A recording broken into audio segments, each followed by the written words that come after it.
부터 24절 말씀입니다.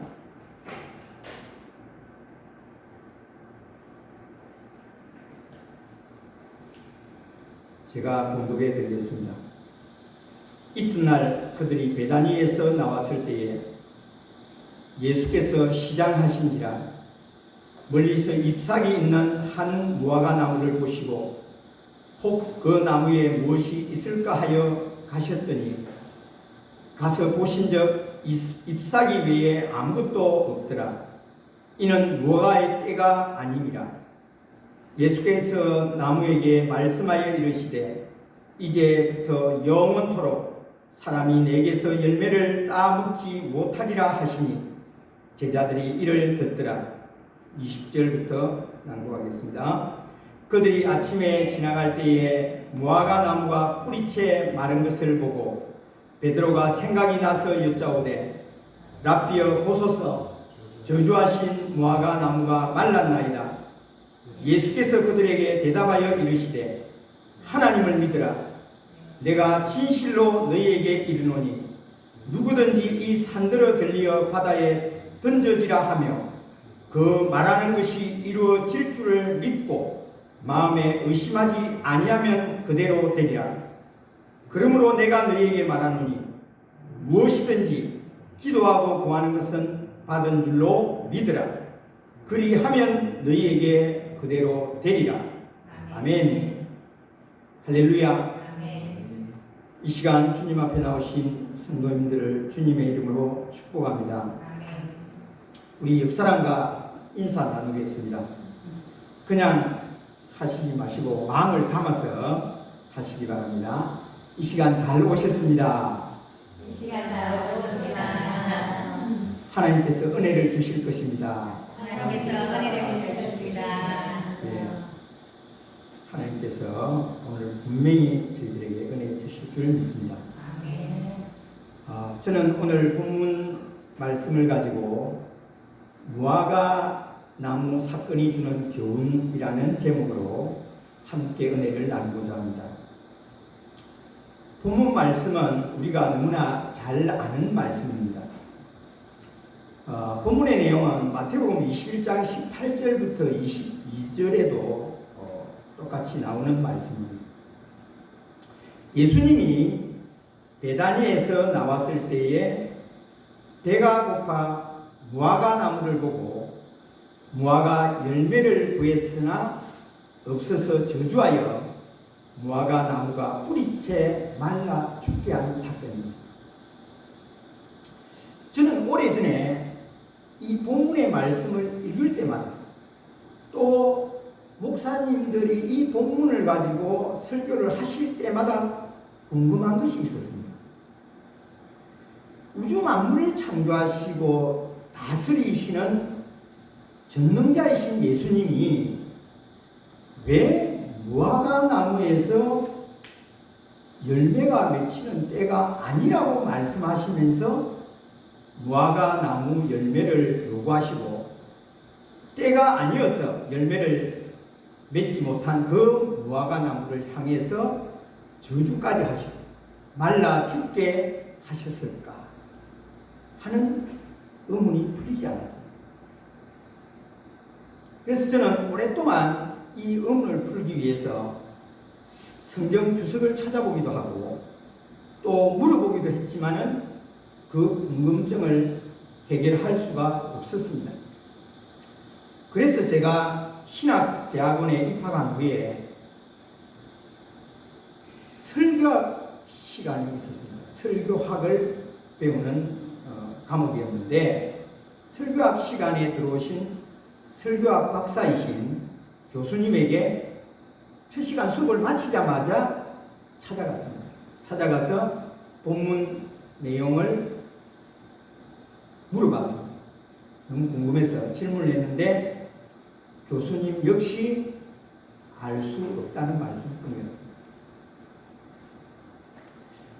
오랫동안 이 궁금증을 가지고 있었는데 어느 날 기독교 서점에서 책을 한 권 발견했습니다. 서울 온누리 교회에서 파송해서 이스라엘에서 선교 사역을 하고 계시는 유모세 선교사님이 쓰신 열린다 성경, 성경의 식물이라는 제목의 책에서 오늘 본문에 나오는 이 무화과 나무에 대한 자세한 기록이, 자세한 설명이 기록되어 있는 것을 발견했습니다. 그 책에서 무화과 나무에 관한 기록에 의하면 무화과 나무는 6월절이 있는 4월에서부터 초막절 10월까지 열매를 맺는다고 합니다. 이스라엘의 기후는 4월에서 10월은 금기, 우리로 치면 여름입니다. 여름이고 나머지 기간은 우기, 겨울이라는 것입니다. 6월절 즈음에 열리는 무화과 나무의 첫 열매 이름을 파게라고 한다고 합니다. 파게. 그 이후에 열리는 열매를 테헤나라고 부른다고 합니다. 따라서 오늘 본문에서 예수님께서 6월절 즈음이라 첫 열매인 파게라는 무화과 열매가 맺혀 있을 것이라고 생각하고 갔지만 잎만 무성하고 열매가 없는 무화과 나무를 저주하신 것입니다. 열매 없이 잎만 무성하고 열매 없는 예루살렘의 영적 상태를 상징적으로 보여주신 사건입니다. 오늘 무화과 나무의 저주 사건에서 우리가 알아야 할 교훈이 무엇이라고 생각하십니까? 예수님은 무화과 나무의 저주 사건을 통해서 우리에게 무엇을 말씀해 주고 싶어 하는 것일까요? 첫째는 생명의 주관자가 예수님이시라는 것을 우리에게 말씀하시고자 하는 것입니다. 요한복음 14장 6절 말씀. 예수께서 이르시되 내가 곧 길이요 진리요 생명이니 나로 말미암지 않고는 아버지께로 올 자가 없느니라. 예수님이 생명의 주관자이심을 선포하시는 말씀.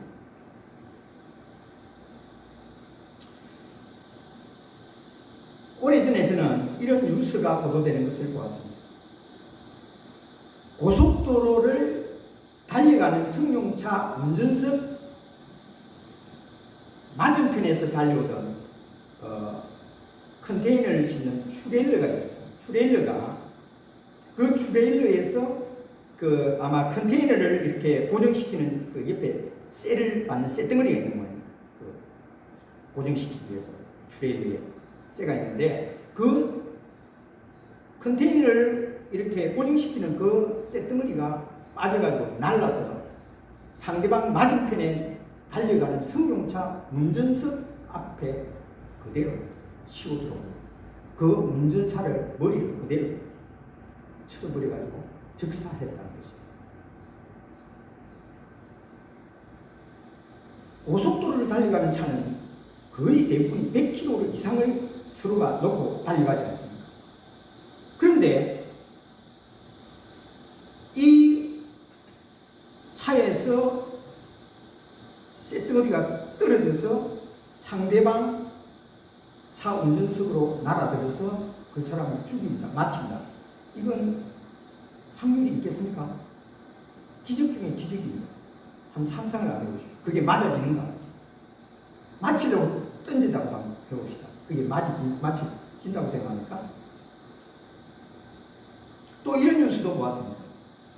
부산 영도에서 한 유치원에 다니는 여자 어린아이가 부모와 함께 할머니 집을 가려고 아파트를 나서는데 그 아파트 10층에서 30대의 중반의 우울증을 앓고 있는 남자가 투신을 했어요. 투신했는데 그 투신한 남자가 그 여자아이 딱 입구에서 나오는데 위에서 투신을 하는 거예요. 그 여자아이의 머리에 떨어집니다. 그 여자아이는 그날 밤 응급실에서 눈을 감았습니다. 얼마 전에 뉴스를 여러분도 봤겠지만 우리 얼마 전 장마 때에 출근하던 승용차에 산사태가 나서 그 승용차 운전사가 사망하는 뉴스 보도가 있었습니다.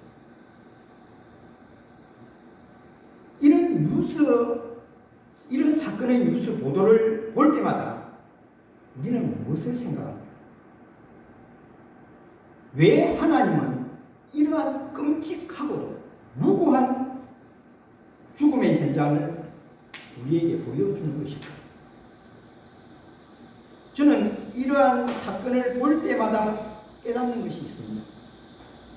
죽음, 생명이 우리의 손에 달려있는 것이 아니라 생명의 주관자이신 하나님께 달려있다는 것을 우리에게 고백하라, 우리에게 교훈한다고 저는 생각하는 것입니다. 생사하고 우리가 살고 죽고 화복, 우리에게 화가 미치고 우리에게 복이 오고 생사복을 주관하시는 분은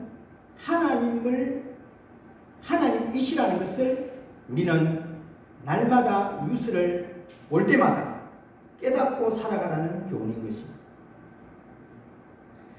우리는 마치 우리가 우리의 생명을 보호하고 있는 것처럼 착각에 빠져 살아가고 있는 것입니다.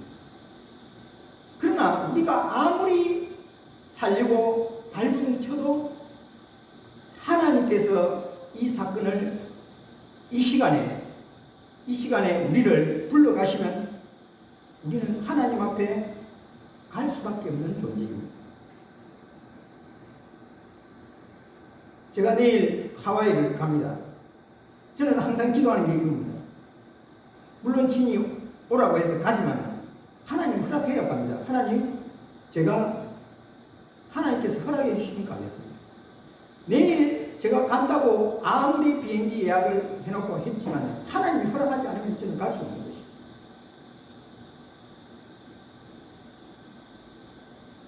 모든 주권은 하나님의 손에 달려있다는 것입니다.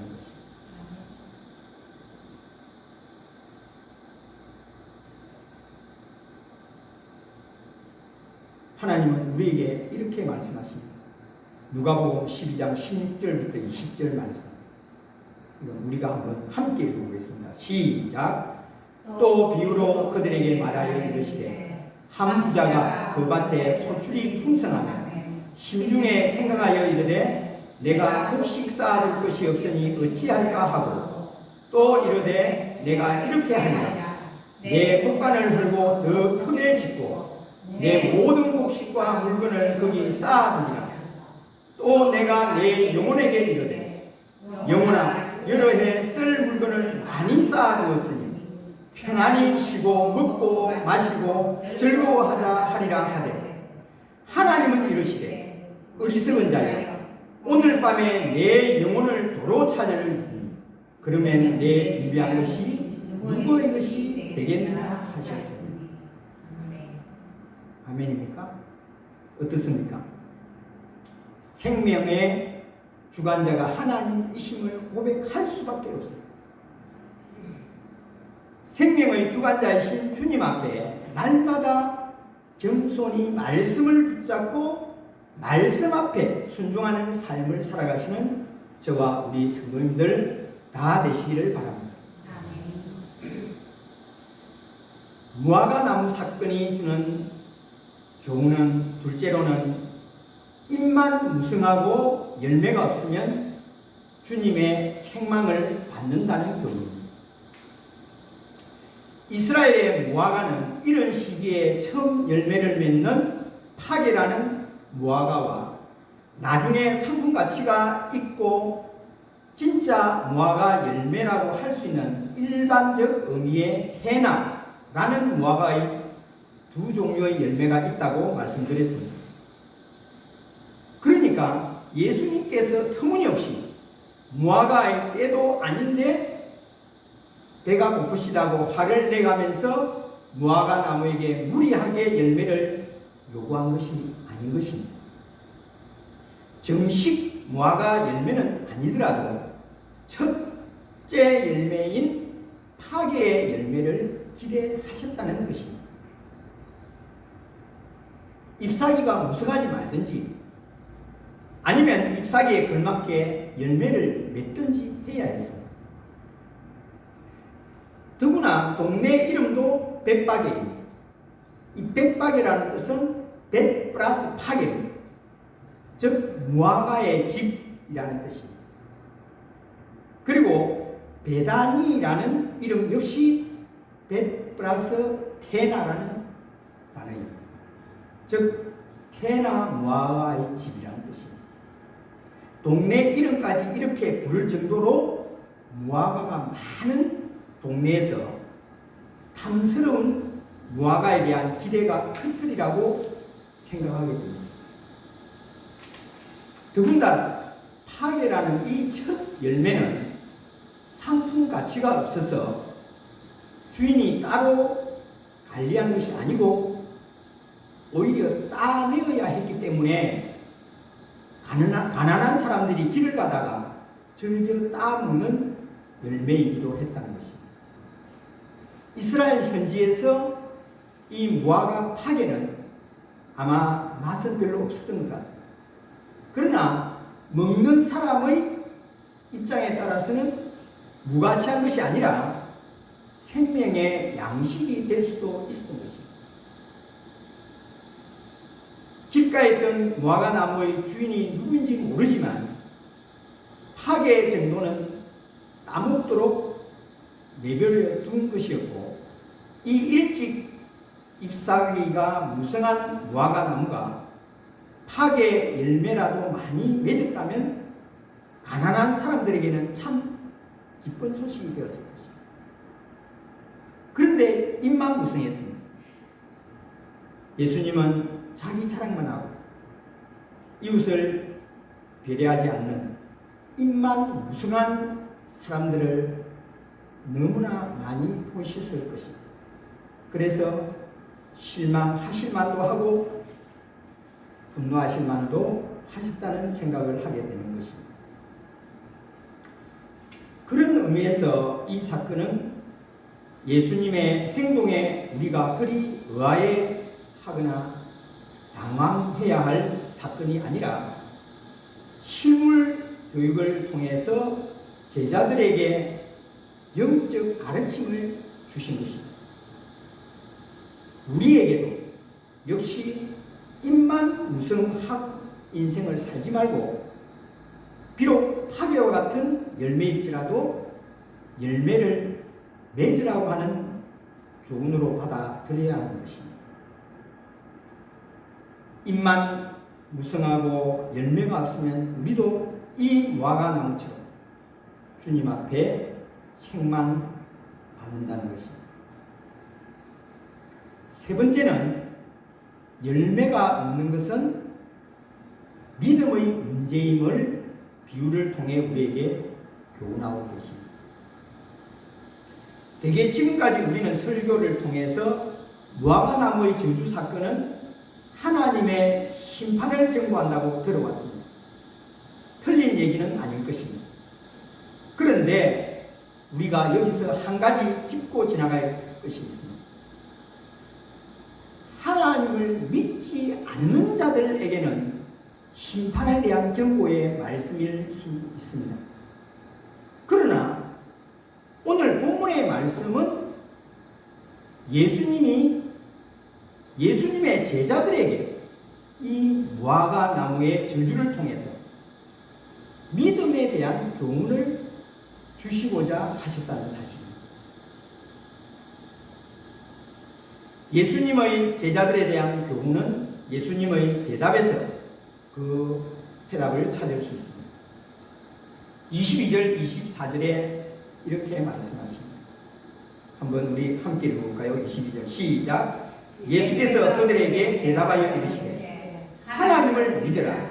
24절 시작. 그러므로 내가 너희에게 말하노니 무엇이든지 기도하고 구하는 것은 받은 줄로 믿으라. 그리하면 너희에게 그대로 되리라. 아멘. 믿으라고 말씀하고 계십니다.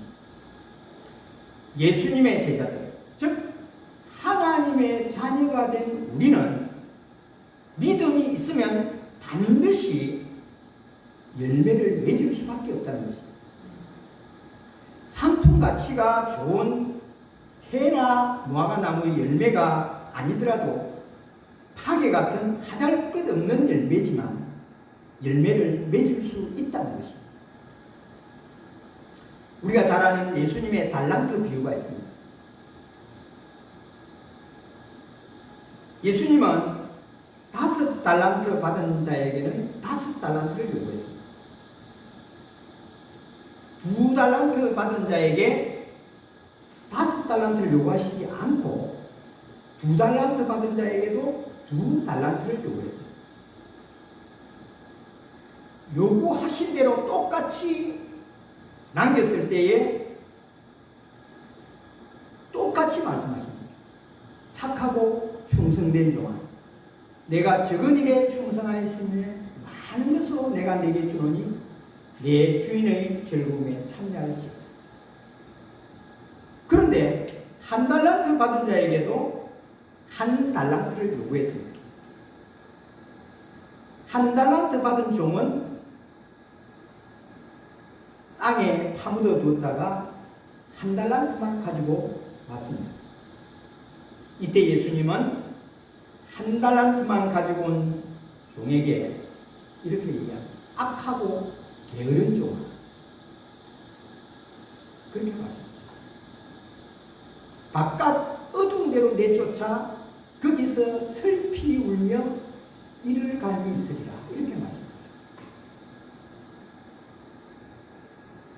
우리 속담에 군뱅이도 부르는 재주가 있다. 이렇게 얘기합니다. 군뱅이는 부엽토 속에서만 생활하기 때문에 햇빛에 노출되면 재빨리 햇빛을 피하기 위한 행동을 해야 합니다. 그래서 몸을 굴립니다. 몸을 등으로 이동하기 쉬운 위치를 만든 후에 햇빛이 없는 곳으로 이동하는 것입니다. 누구나 하나님께서 우리에게 주신 각자의 달란트가 있다는 것입니다. 즉 나에게 요구하시는 최소한의 열매가 있다는 것입니다. 이 최소한의 열매를 맺어야 할 의무가 우리에게 있습니다. 목회자는 목회자로서, 중직자는 중직자로서, 평신도는 평신도로서 각자의 하나님이 우리에게 맡겨주신 최소한의 열매를 맺는 삶을 살아갈 때에 주님은 우리에게 착하고 충성된 종이라고 칭찬해 주신다는 사실입니다. 예수님이 무화과나무를 저주하여 말라 죽게 한 것은 우리에게 심판을 말씀하신 것이 아니라 바로 그 뒤에 믿음의 문제를 말씀하고 있는 것입니다. 믿음이 없기 때문에 열매가 없다고 말씀하는 것입니다.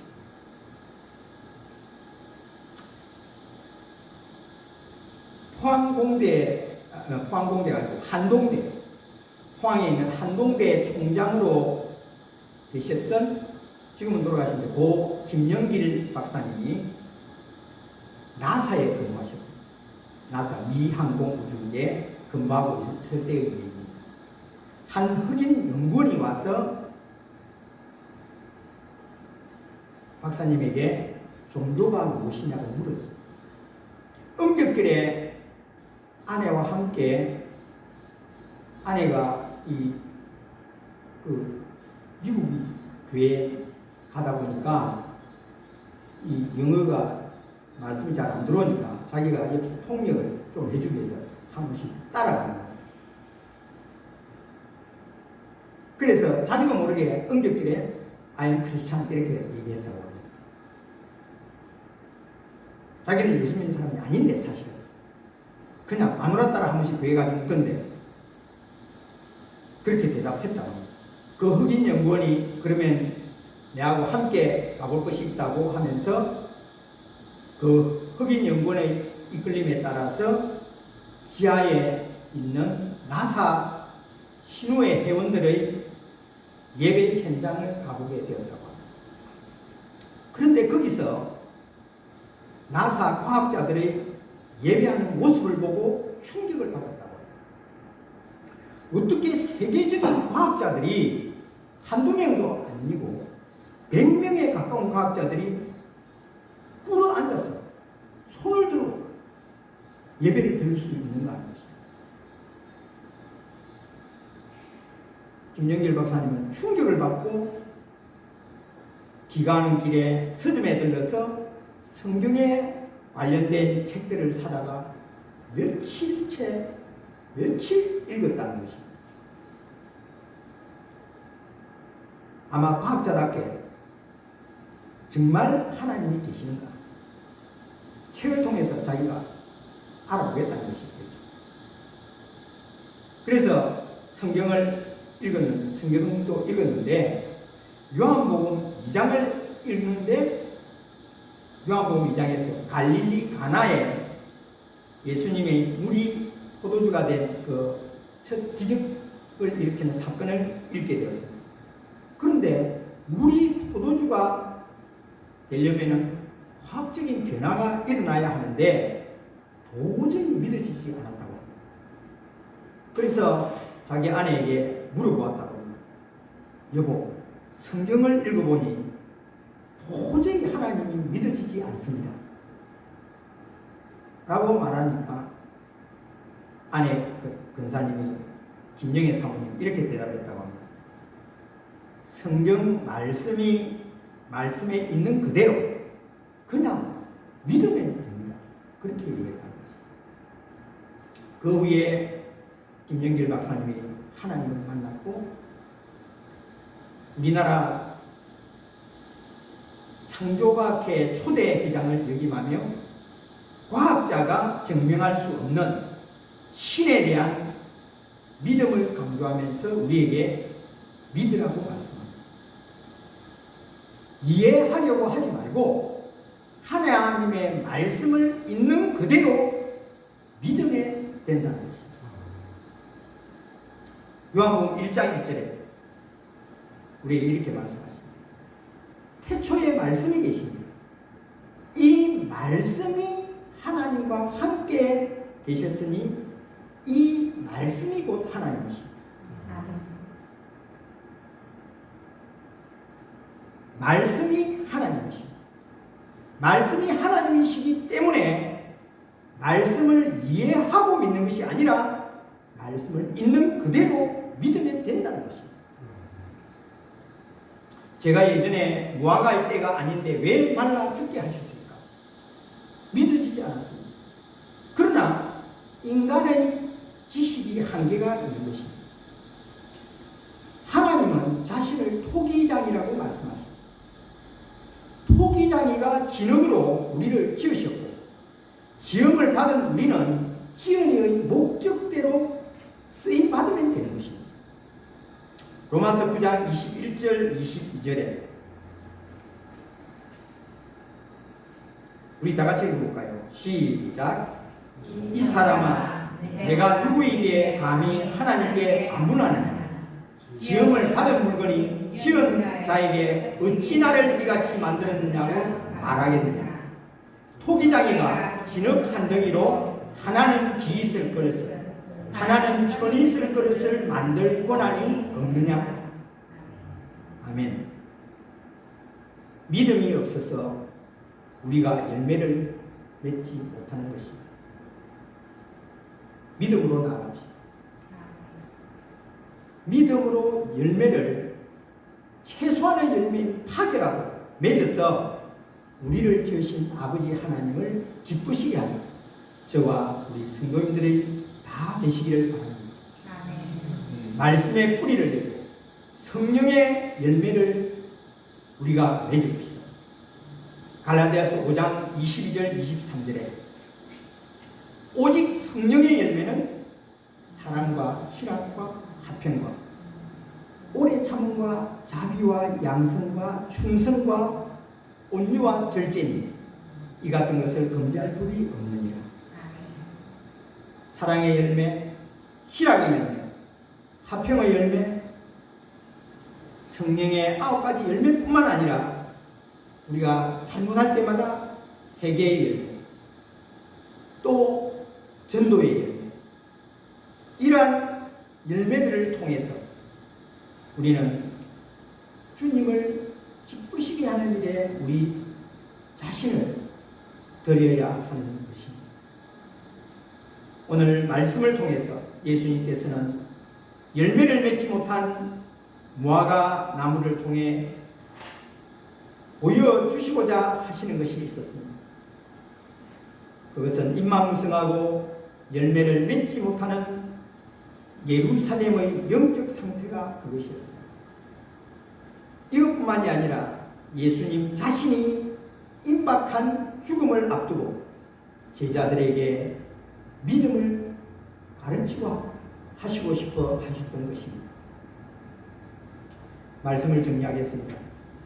무화과나무 사건이 우리에게 주는 교훈이 무엇입니까?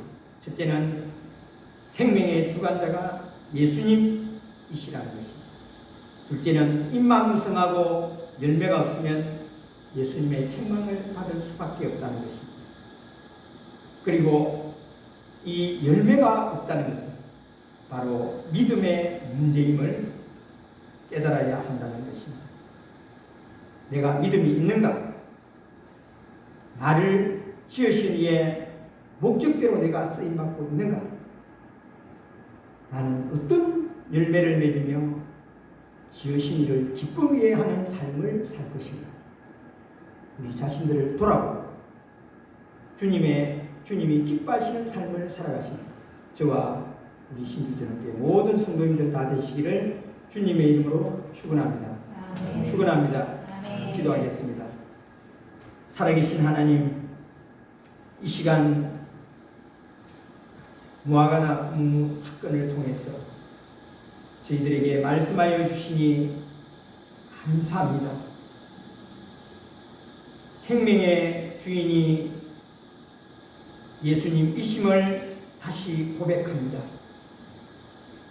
입만무성하고 열매가 없는 무화과나무를 책망하셨다는 사실을 우리가 깨닫고 우리도 정말 태어나 열매를 맺지 못할 망정 파괴의 열매라도 맺어서 하나님을 기쁘시게 하는 귀한 하나님의 자녀들이 되기를 원합니다.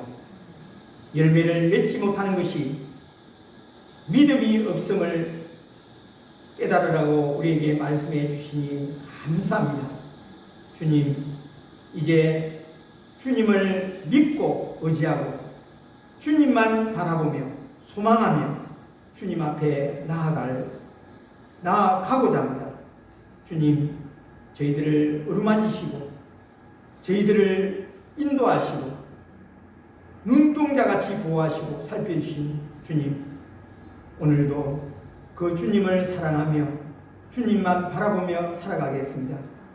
사랑하는 우리 신주전원교회 모든 성도들이 이 주님의 음성을 듣고 다시 다짐하며 주님을 기쁘시게 하는 귀한 자들 되도록 하나님 축복하여 주시옵소서. 그렇게 하여 주실 주님을 찬양하고 감사하며 날 구원하신 예수 그리스도의 이름으로 기도하옵나이다. 아멘. 우리 찬송가